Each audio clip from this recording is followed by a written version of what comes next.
앞에 서 있을 때 가지고 있는 두려운 떨림이 있습니까?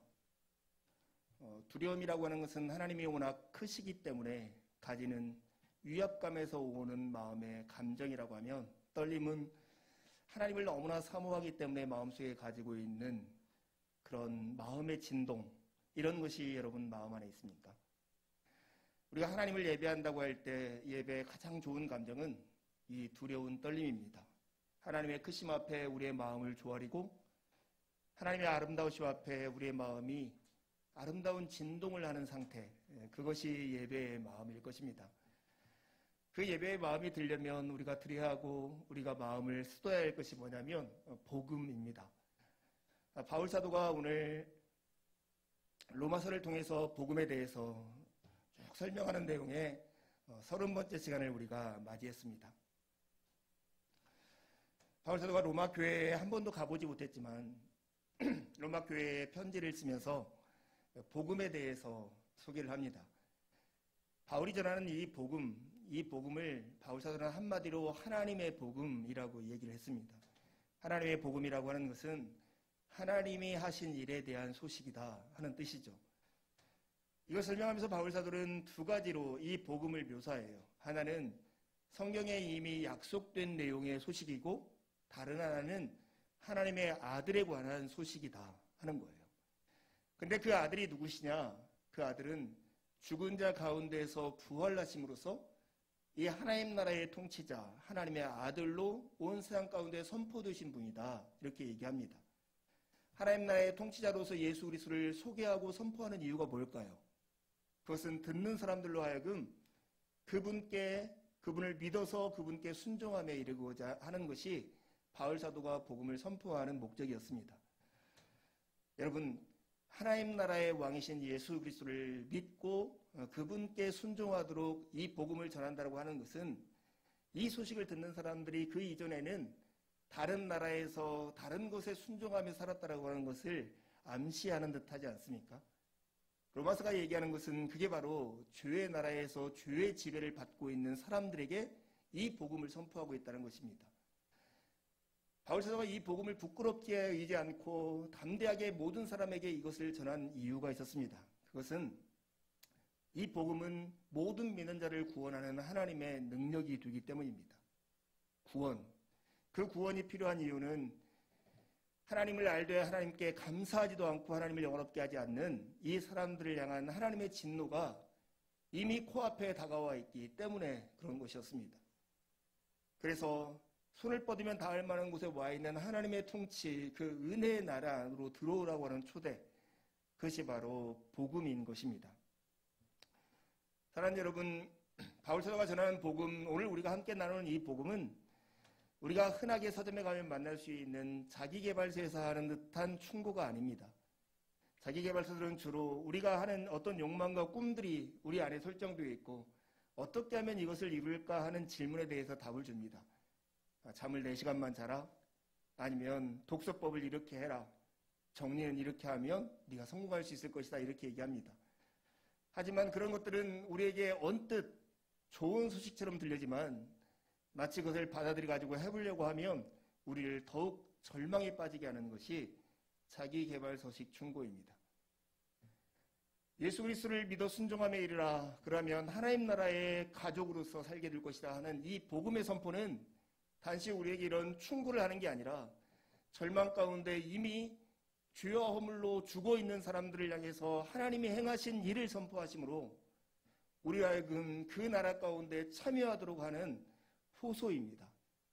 충고가 아니라 하나님 나라에 참여하도록 하는 호소라고 하는 사실을 우리는 잊지 말아야 합니다. 그래서 바울 사도는 이 복음을 전할 때 늘 두 가지 부분으로 나눠서 이 복음을 전하고 있습니다. 바울이 쓴 편지들은 대부분 다 전반부에는 직설법으로 표현되어 있고 후반부에는 명령법으로 표현되어 있습니다. 직설법에는 하나님께서 예수 그리스도 안에서 어떤 일을 행하셨는가, 죄의 권세를 멸하시고 죽은 자 가운데 예수를 살리심으로써 하나님 나라의 통치자로 세우셨다 하는 그 이야기를 합니다. 그리고 그 다음에 명령법으로서 그러므로 너희들은 이 나라에 참여하기 위해서 이렇게 하라고 하는 그런 명령과 권고가 나오는 것입니다.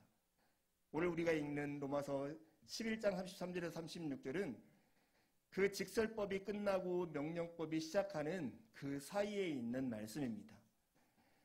하나님이 행하신 일을 듣고서 그러기에 마음속에 기쁨으로 하나님이 명령하는 일에 따르기 위해서 우리에게 필요한 것이 있다면 그것은 바로 오라고 하는 감탄사입니다.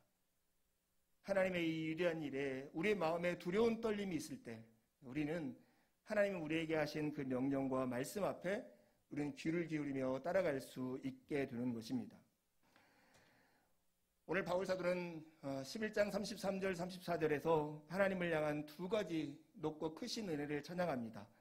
하나님은 하나님의 부요하심에 대해서 놀라고 하나는 하나님의 지혜와 지식에 대해서 놀라고 있습니다. 하나님의 부요하심은 크고 지혜와 지식은 참으로 깊다라고 노래를 하는 것이죠. 그것을 측정할 수 있는 잣대도 셈할 수 있는 계산기도 없다. 이게 바울사도의 고백입니다. 여러분, 하나님이 예수 그리스도 안에서 행하신 그 일이 없다면 우리 모든 인생에게는 내일이 없습니다. 저는 중학교를 정규중학교를 나오지 않고 기술학교라는 데를 다녔습니다. 예전에는 생활이 좀 어려운 사람들에게 기술을 가르치면서 공부를 시켜서 검정고시를 통해서 고등학교 입학하는 길을 열어주는 그런 학교였습니다. 마침 저희 마을에 그런 학교가 있었고 그 학교의 선생님들이 좋아서 저도 거기를 가게 되었습니다. 제가 배운 기술은 상업이었어요. 주산 3급, 부기 3급 제가 가지고 있는 자격증들입니다. 근데 그 학교에 선생님들은 정규 대학교 출신의 교원 자격이 있는 선생님들이 아니었어요. 어떤 선생님들은 고등학교 졸업하고 와서 가르치는 선생님들도 있고 어떤 선생님은 대학을 졸업했지만 교원 자격이 없이 온 선생님들도 있었습니다. 그중에 우리를 국어를 가르치는 선생님은 전북일보에서 해직 기자로 쫓겨나서 이 시골 고향 마을에 와서 아이들을 가르치는 선생님이었어요. 늘 시대에 대한 비판이 많았고 비평이 많았습니다. 어느 날 수업을 하고 있는데 어릴 때 다 그렇잖아요. 수업하기 싫잖아요. 선생님 여기까지 해요. 내일 해요. 막 이렇게 선생님한테 우리가 때를 쓰니까 이 선생님이 정말로 심각한 표정으로 우리를 바라보면서 이렇게 얘기를 했습니다. 우리에게 내일이 있습니까? 우리에게 내일이 있습니까? 저는 어린 나이에 들었던 그 선생님의 이 얘기지만 잊혀지지 않습니다. 그때가 지금 우리가 알고 있는 5.18 광주항쟁이 광주에서 이루어졌고 언론 통제가 되어서 누구도 그 소식을 알지 못한 그런 때였습니다. 우리에게 내일이 있습니까? 그 얘기를 들으면서 오늘 이 말씀을 생각하면서도 그 생각이 떠올랐습니다. 복음이 없다면, 즉 하나님이 예수 그리스도 안에서 우리를 위해서 행하신 그 일이 없다면 분명한 사실은 우리에게 내일은 없습니다. 하나님을 바로할 때 뒤따르는 당연한 감정, 그것은 바로 오라고 하는 감탄사입니다. 사람들이 여전히 예수 그리스도를 믿는 사람들조차도 많은 사람들이 죄에 매여 사는 이유가 뭘까요? 많은 사람들은 그것이 의지가 약해서, 마음은 원이지만 의지가 약해서 그렇게 산다라고 얘기를 하죠. 하지만 실상은 의지가 약해서가 아니라 지식이 없어서입니다. 하나님이 어떤 분이시고 하나님이 예수 안에서 우리를 위해서 어떤 일을 행하셨는지에 대한 지식이 없으면, 그 지식에 대한 두려운 떨림이 없으면 우리의 삶은 한 발자국도 그곳으로 움직일 수 없다라고 하는 사실입니다. 우리가 속고 있는 큰 사실 중에 하나는 경이로우신 하나님을 너무나 따분하게 여기고 있다라고 하는 사실입니다. 그래서 많은 사람들에게 예수 그리스도에 대해서 그리스도께서 행하신 일을 이야기를 해도 무지 가운데 그 예수가 누군데 이렇게 되묻거나 무관심해서 그래 이렇게 말하거나 냉담함으로 그래서 어쩌라고 이렇게 따져 묻는 것이 예수님에 대한 소식의 우리 시대의 반응이 아닌가 하는 것입니다. 여러분, 이 시간 우리의 삶을 한번 잘 되돌아봤으면 좋겠어요. 우리가 열심히 살아가고 노력하고 수고하는 삶이 대단하고 위대해 보이지만 사실은 굉장히 단순하게 환원시킬 수 있습니다. 자동차에는 연료를 넣어야 갈 수 있는 것처럼 사람은 하나님을 넣어야, 하나님으로 인해서 움직일 수 있는 존재입니다. 죄라고 하는 것은 하나님과 인간 사이의 관계를 끊어버려서 하나님의 생명이 우리 안으로 들어올 수 있는 통로를 막아버립니다. 그러니 인간에게 당하는 당연한 감정은 무엇이냐면 부족함입니다. 부족하면 무엇인가 밖으로부터 내 것을 채우려고 하는 욕심일 수밖에 없고, 욕심으로 가득 찬 마음은 힘이 있으면 다른 사람의 것을 폭력을 가해서 빼앗을 것이고, 힘이 없으면 다른 사람을 속여서 빼앗으려고 할 것입니다. 그 끝은 불현듯 우리가 누구나 다 알 수 있는 것처럼 다툼과 갈등과 살인과 죽임, 이런 모든 죄들이 거기로부터 나타나는 것입니다. 여러분, 우리가 살아가는 삶이 여기보다 더 고상하고 더 아름다운 삶이 있습니까? 요즘처럼 세계 경제가 굉장히 어렵고 전쟁 때문에 힘겨워오는 이때에 보면 강대국이라고 생각하고 문화의 나라라고 생각하는 많은 나라들조차도 정말 막 살듯이 살고 있지 않습니까? 미국은 자기 나라가 살기 위해서 정말로 통화를 엄청나게 많이 풀었다가 이제 물가가 오르자 이자율을 높여서 줄이고 있습니다. 그들의 판단은 자기 나라의 물가이지 저개발 국가나 약한 나라들의 형편을 고려해서 그런 판단을 하지 않습니다.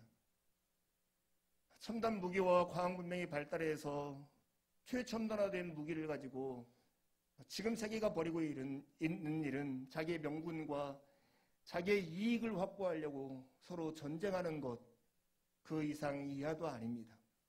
우크라이나에서 벌어지는 소련과 서방 사이의 이런 전쟁은 사실은 인간의 탐욕과 하나님 없는 세상에 그 민낯을 그대로 보여주는 것, 그거 아니겠습니까? 이게 바로 죄가 지배하는 세상, 결국 인간의 욕망과 욕심이 지배하는 세상, 힘이 정의를 만들고 힘으로만 평화가 유지될 수 있다고 하고, 힘이 있을 때만, 소유가 있을 때만 기쁨을 누릴 수 있는 하나님 없는 세상에 민낯인 것입니다. 이런 세상에서 예수 그리스도는 죄가 아니라 은혜의 통치, 서로 욕심을 가지고 폭력을 가하고 속여서 빼앗는 삶이 아니라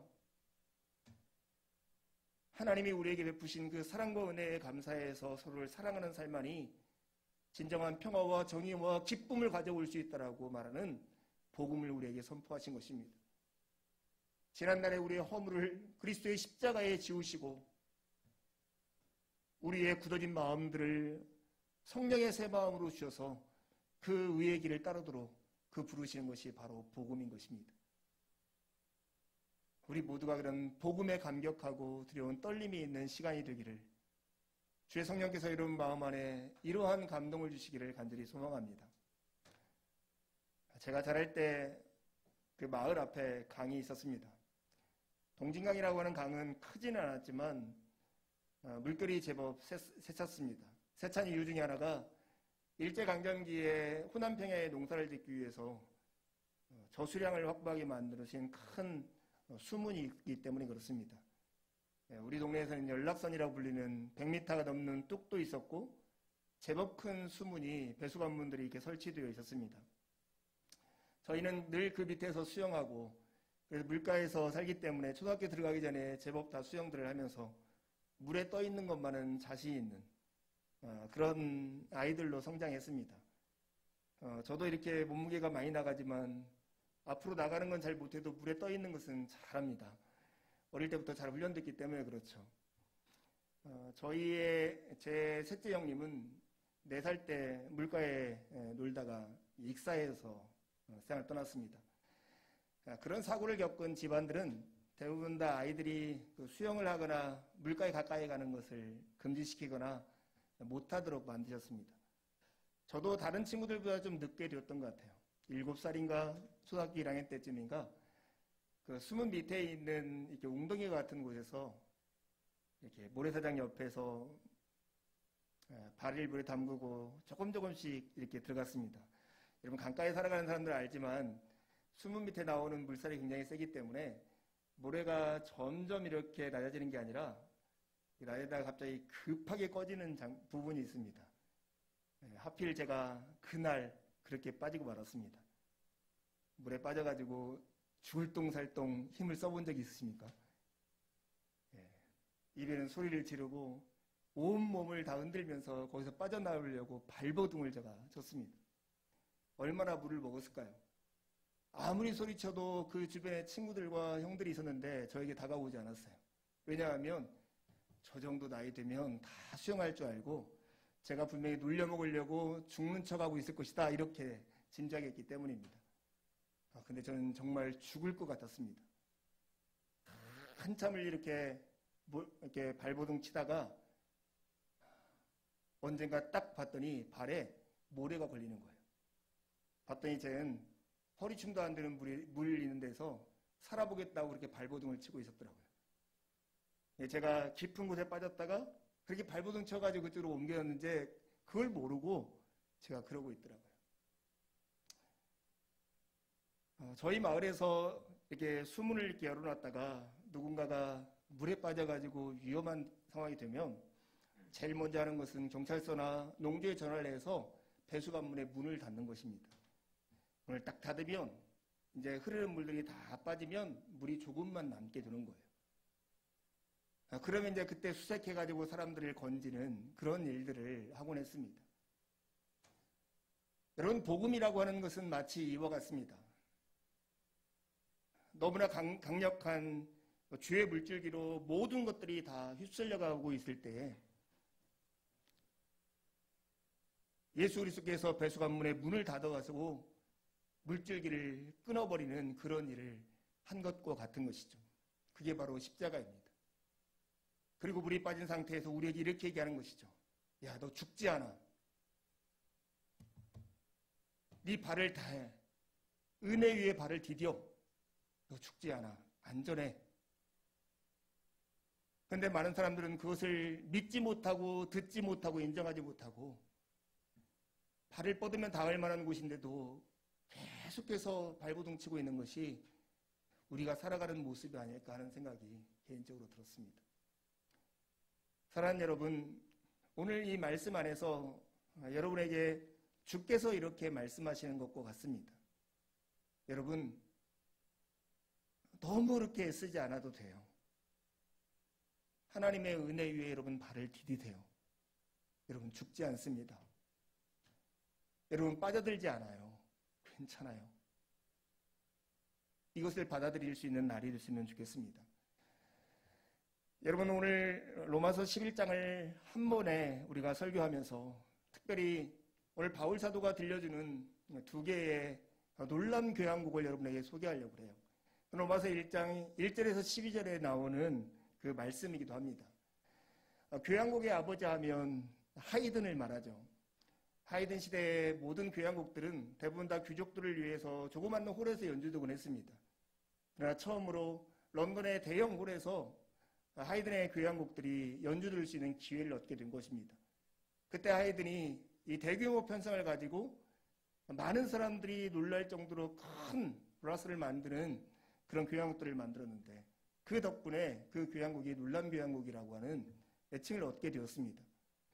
바울 사도는 어쩌면 로마서 1장에 11장까지의 긴 내용을 통해서 하나님이 예수 그리스도 안에서 우리를 위해서 행하신 그 일들에 대해서 우리의 마음을 깜짝 놀라게 할 정도로 두 가지의 놀라운 교향곡을 작곡해서 우리에게 보여주는 것입니다. 여러분도 이 질문 앞에 놀라고 하나님의 은혜 앞에 감격하는 시간이 되었으면 좋겠습니다. 먼저 1절에 10절에서 바울 사도는 하나님의 부유하심이 어찌 그리 큽니까? 이렇게 얘기합니다. 이런 질문으로 시작하죠. 11장 1절에 보면 하나님이 자기 백성을 버리셨는가 하는 거예요. 하나님이 자기 백성을 버리셨는가? 로마 교회 사람들은 여전히 예수 그리스도를 영접하지 않고 믿지 않는 많은 유대인들을 보았기 때문에 그들 안에 이런 질문이 들어갈 수밖에 없었을 것입니다. 근데 바울 사도는 이렇게 분명하게 이렇게 얘기합니다. 그럴 수 없느니라. 그러면서 바울 사도가 드는 두 가지 예증이 있어요.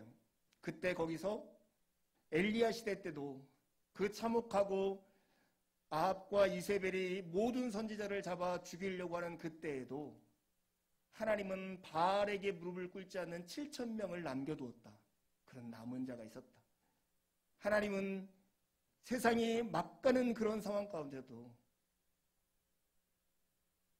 죄로 완전히 소멸되어 가는 그런 상황에서 심을 씨앗처럼 구루터기처럼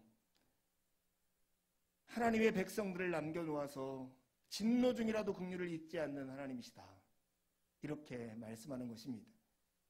바울사도는 여기에 덧붙여서 그때 거기서뿐만 아니라 지금 여기서도 하나님께서는 여전히 진노 중에도 긍휼을 베푸시고 자기 백성을 버리지 않는 증거들을 얘기하는데, 그 첫 번째 증거가 바울 자신인 거예요. 1절에 보면 나도 이스라엘인이요 아브라함의 씨에서 난 자요 베냐민 지파다. 죄인 중에 괴수와 같은 예수 믿는 사람들을 잡아 죽이려고 했던 자기가 이제 하나님의 은혜로 여기에 있게 되었다, 이렇게 얘기합니다. 그리고 나뿐만 아니라 로마 교회에 있는 많은 유대인 그리스도인들 역시 하나님의 동일한 은혜를 받아서 여기 있는 것이라고 이야기를 하는 것입니다.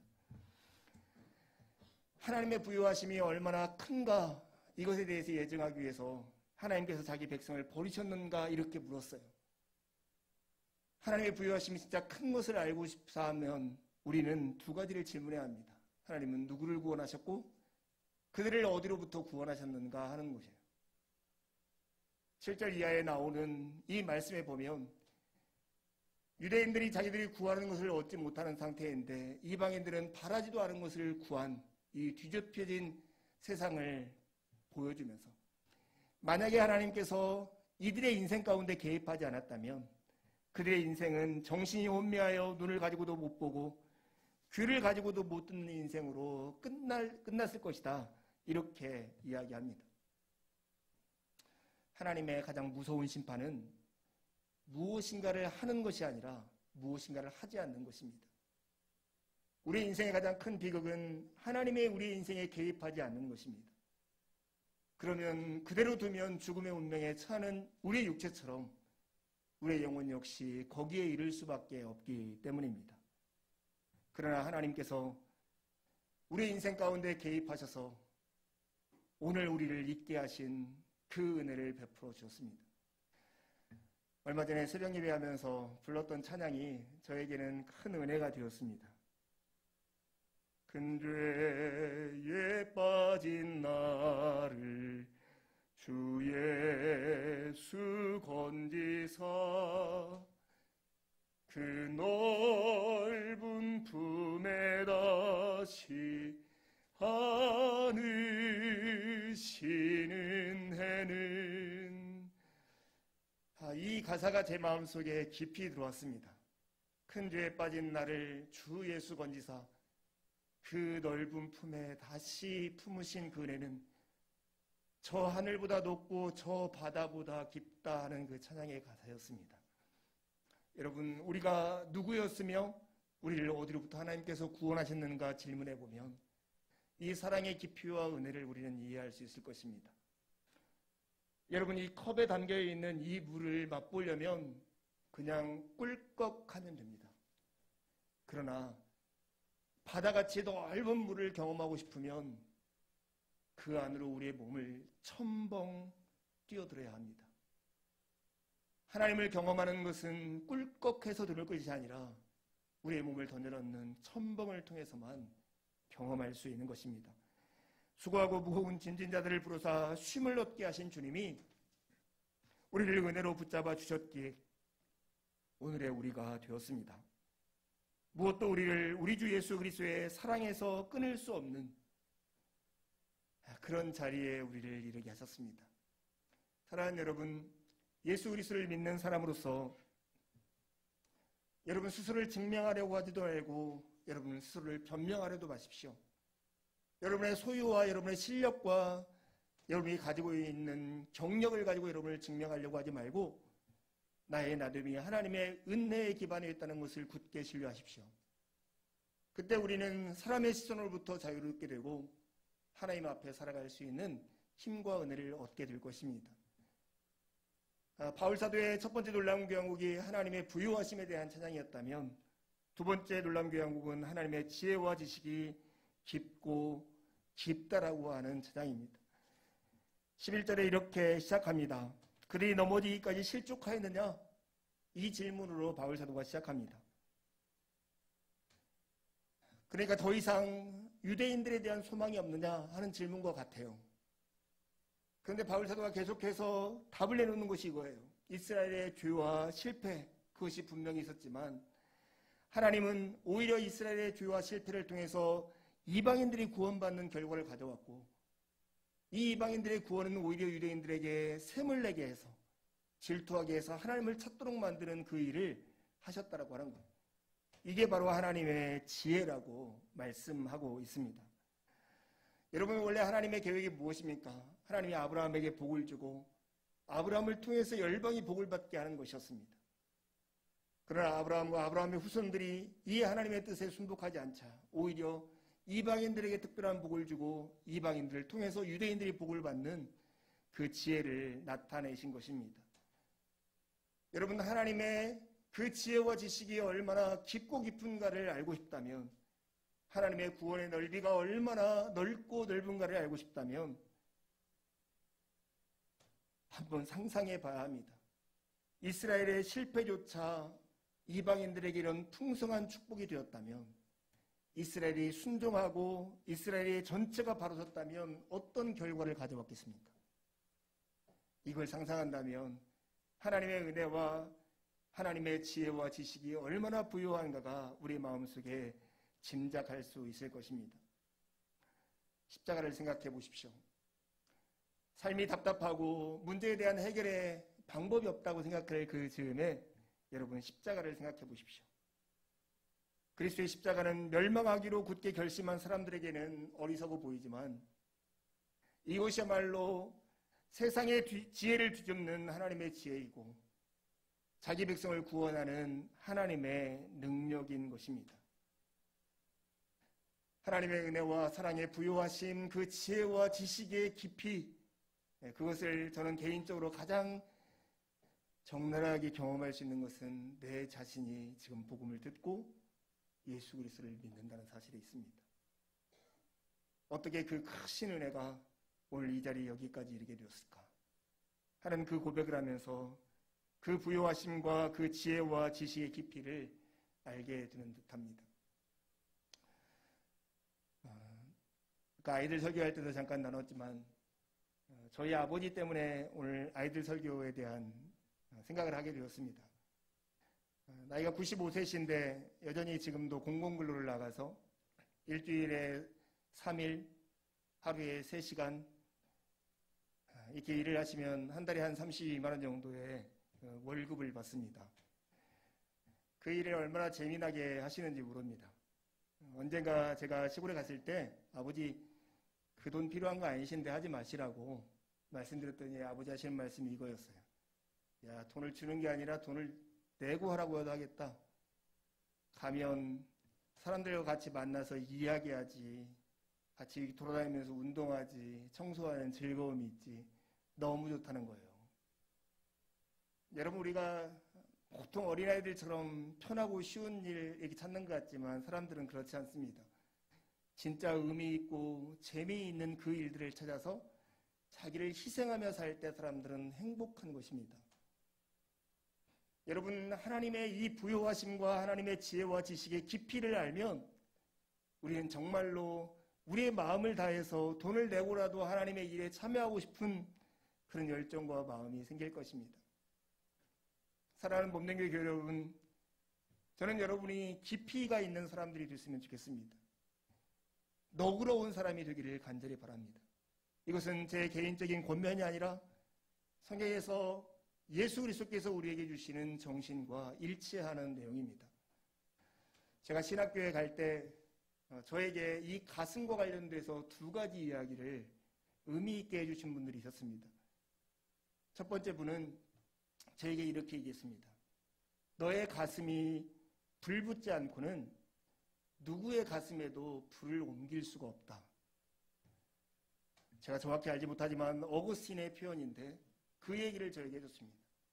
너의 가슴이 불타지 않고는 누구인가 이 불을 옮길 수 없다라고 하는 거예요. 또 한 가지 얘기는 저의 처 고모님이 저에게 해주신 얘기입니다. 목사로 살려면 가슴속에 큰 가마솥 하나는 품고 살아야 돼. 누가 무슨 말을 하든지 억울하고 힘든 일이 있든지 그냥 그 안에 넣고 끓여버리면 곰국이 되는 그런 감화선언을 가져야 한다고. 깊이 있는 사람이 뭘까 생각하면 이 두 가지 그림이 제게는 떠오릅니다. 하나님의 어떠하심으로 그 두렵과 떨림으로 불붙어 있는 감정, 그리고 그 감정으로 세상의 죄악과 억울함과 슬픔과 아픔들을 곰국으로 끌어낼 수 있는 그런 넉넉한 가마솥과 같은 마음. 우리에게 이런 마음이 있습니까? 문den교회에 위치한 것 때문에 기도하려고 교회에 오는 사람들이 의외로 많습니다. 이번 주도 금요일날 점심을 먹고 밖에서 책을 보고 있는데 2명의 여학생이 청년들이 교회를 찾아왔습니다. 목사님이시냐고, 혹시 여기서 기도할 수 있냐고 물었습니다. 이렇게 젊은이들이 들어오면 목사는 되게 반갑고 기뻐해야 하는데 그런 마음이 아니라 의심의 눈초리를 가지고 그들을 바라보게 되었습니다. 신천지 아냐? 왜냐하면 몇 년 전에 신천지 3명이 와가지고 저하고 요한계시록 토론을 하자고 나가지 않고 계속 버티겼습니다. 내가 너희들의 집 주소와 이름과 전화번호를 주면 너희들과 같이 토론을 하고 싶다. 가르쳐주지 않으면 너희들 나가라. 개인정보니까 가르쳐줄 수 없다는 거예요. 나가지 않고 붙들고 여기 있습니다. 제가 경찰에 신고하니까 그제서야 나간. 이런 일이 있었기 때문에 청년들 2명이 들어오는 걸 보고 혹시나 이 아이들도 신천지가 아닐까 하는 의심을 했습니다. 그런데 그들이 자기들을 소개할 때 ICC 마가라고 자기들을 소개했습니다. 마가의 다락방이라고 하는 기도원 그 교회의 청년들이었는데 이 당산동에 있는 학원을 다니는 거예요. 점심시간에 이용해서 하나님께 기도하고 싶어서 교회를 찾다가 우리 교회에 왔다는 거예요. 그래서 제가 이제 혹시나 몰라서 이름을 알려달라고 했더니 이름과 전화번호 이걸 다 저에게 알려주는 거예요. 얼마나 뜨겁게 기도하는지. 이 둘이서 여기서 기도하는데 우리 몸된교회 30명이 기도하는 것보다 더 큰 목소리로 여기서 기도하더라고요. 오랜만에 그런 마음들을 제가 이렇게 보면서 끝난 다음에 차를 한 잔 같이 마시게 되었습니다. 그 친구들한테 너희들은 어떻게 이렇게 뜨겁냐? 너희 교회는 어떻게 뜨겁니? 이렇게 제가 물었습니다. 그랬더니 이 청년들이 저에게 이렇게 얘기해 줬습니다. 목사님, 저희 교회에서는 계속 불이 꺼지지 않도록 장작을 넣어줘요. 그러더라고요. 마음속에 장작을 넣어준대요.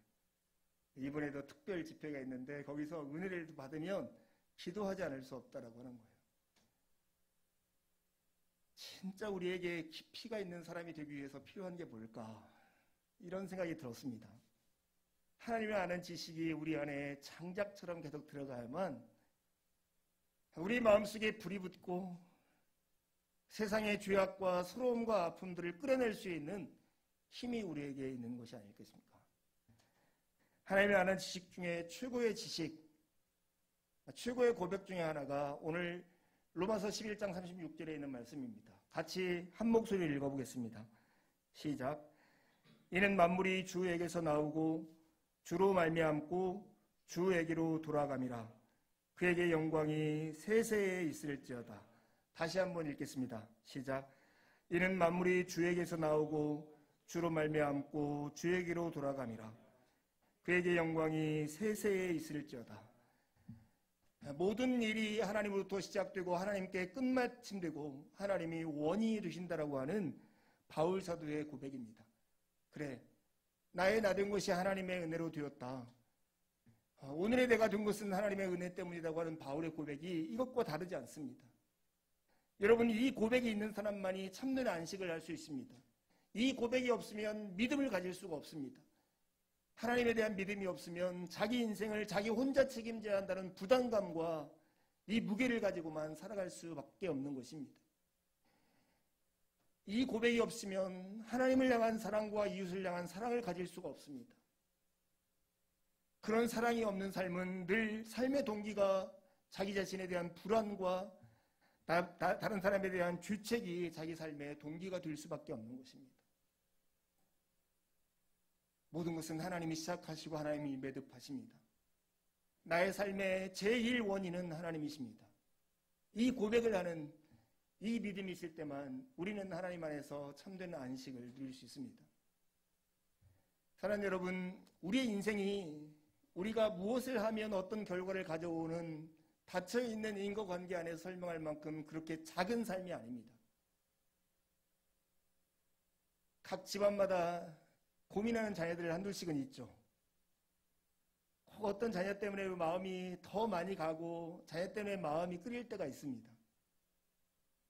이 부모가 자녀와 분리할 수 없기 때문에 감정적 이입이 가고 자녀의 사소한 일들 때문에도 마음이 아프고 자녀를 위해서 기도하게 되고 속으로 울게 되는 것이 인생입니다. 근데 여러분이 고민하고 있는 그 자녀들과 그 사람의 인생이 얼마나 크고 위대한가를 생각해 보면 그런 염려가 너무 지나치다는 것을 생각하게 될 것입니다. 제가 이번 주에 있으면서 영화 드라마를 몇 편 봤습니다. 그러면서 이런 생각이 들었어요. 이 2시간짜리 어떤 사람의 인생을 조금 담아내는데 얼마나 많은 에너지와 시간과 재정이 들어가는가 이렇게 생각해 봤어요. 보통 요즘 영화 한 편 만들려면 몇십억 들어가는 것은 기본인데 좀 잘 만든 영화면 100억, 150억 들어간다는 얘기를 들었는데 그 100억, 150억에 많은 사람들이 동원되고 몇 개월 동안 수고해야 우리가 살아가는 일상의 일부 부분을 2시간으로 담아낼 수 있다고요. 우리는 그런 2시간을 하루에도 12번씩을 반복해서 살고 있는 사람들입니다. 우리의 삶을 재현하는데 그렇게 많은 비용이 들어가는데 우리는 재현할 수 없는 그 고귀한 인생을 하루에도 그렇게 몇 번을 반복하면서 일주일, 한 달, 몇 년씩을 살아가는 인생들입니다. 우리 인생에 어떤 일이 벌어질지 모릅니다. 왜 그 기대를 감춰버리고 우리가 가지고 있는 먹고 살아가는 어떤 몇 가지 문제로 우리의 삶을 제한해버리냐 하는 것입니다. 하나님의 은혜 위에 여러분의 다리를 쓰시고 하나님의 나라와 정의를 위해서 살아가는 삶을 살아보십시오. 정말 인생에 뜻하지 않은 아름다움과 복된 것이 여러분의 삶 가운데 삶을 통해서 펼쳐지는 것을 경험하게 될 것입니다. 제가 코로나로 격리하고 있는 동안에 친구가 전화와서 뭐 하냐는 거예요. 너무 심심하다고. 혼자 방에 갇혀 있으니까. 그 친구가 저에게 이렇게 얘기했습니다. 책이라도 읽으라고. 책을 읽는데 너무 어렵다고. 그런 책 읽으니까 어렵지. 쉬운 책 읽으라고 하면서 소개한 소설이 있는데 불편한 편의점이라고 하는 소설입니다. 재밌게 읽은 소설이에요. 염려사라고 하는 고등학교에서 역사를 가르치고 정년한 이분이 부산을 내려가는 KTX 안에서 전화를 받습니다. 서울역에서 KTX 타기 전에 자기 파우치를 놓고 내린 거예요. 그걸 주운 사람이 노숙자였고 그 노숙자하고 이 염려사하고 관계가 맺어지면서 염려사가 운영하고 있는 편의점에 이 노숙자가 야간 아르바이트 학생으로 야간 아르바이트 일을 하는 사람으로 이렇게 살게 되는 것입니다. 그런데 이 노숙자 사람들이 정말로 이렇게 무시하는 이 사람이 보여주는 작은 친절 하나하나가 그를 둘러싸여 있는 사람들을 어떻게 변화시켜 나가는가 하는 그런 소설의 내용입니다. 염려사가 베풀어준 작은 친절, 그것이 이 노숙자에게 전염되고 이 노숙자로 하여금 여러 사람에게 이 친절이 감염되는 이런 재미있고 유쾌한 소설이었어요. 어쩌면 이 소설 안에 나와 있는 밥 딜런의 이야기, 밥 딜런의 외할머니가 밥 딜런에게 이렇게 말했다고 해요. 행복은 뭔가 얻으려고 가는 길 위에 있는 것이 아니라 길 자체가 행복이라고. 그리고 내가 만나는 사람이 모두 힘든 싸움을 하고 있기 때문에 친절해야 한다 하는 이 한마디를 소설로 만들었다 하는 생각이 들었어요. 이 염려사는 교회의 권사님이었습니다. 이 소설의 마지막 부분에 이 노숙자가 대구에서 코로나가 감염됐다는 걸 알고 자기의 잃어버린 기억을 되살려서 자기가 의사였다는 걸 발견하고 의료봉사를 떠납니다. 그 속에서 자기가 혼잣말로 이 염려사에 대해 사장님에 대해서 한 얘기가 있습니다. 이렇게 얘기합니다. 사장님이야말로 자신이 믿는 신을 닮은 사람인가 보다. 사장님이야말로 자신이 믿는 신을 닮은 사람인가 보다. 여러분이 어떻게 하면 하나님이 여러분을 구원하시겠다 이렇게 말씀하는 게 복음이 아닙니다. 그건 자기계발서에 나오는 충고입니다. 하나님은 이미 물에 빠져 죽어갈 것 같은 우리를 살리기 위해서 수문의 문을 닫았고 은혜의 털을 우리 위에 깔아놔서 우리에게 발을 디디라고 우리를 촉구하고 있습니다.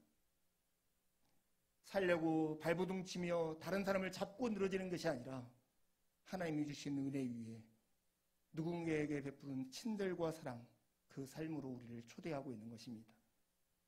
깊이가 있는 사람, 깊이가 있는 삶, 이 삶은 이 하나님의 사랑과 은혜에 대한 두려움, 떨림이 있는 사람들만이 가능한 삶입니다. 이번 한 주간 하나님을 아는 지식이 여러분 안에게 장작이 되어서 여러분 마음에 불붙고 누구인가 베풀어진 친절을 통해서 하나님의 정의가 이 땅 가운데 실현되는 자그마한 일에 동참하는 여러분이 되기를 간절히 바랍니다. 함께 기도하시겠습니다.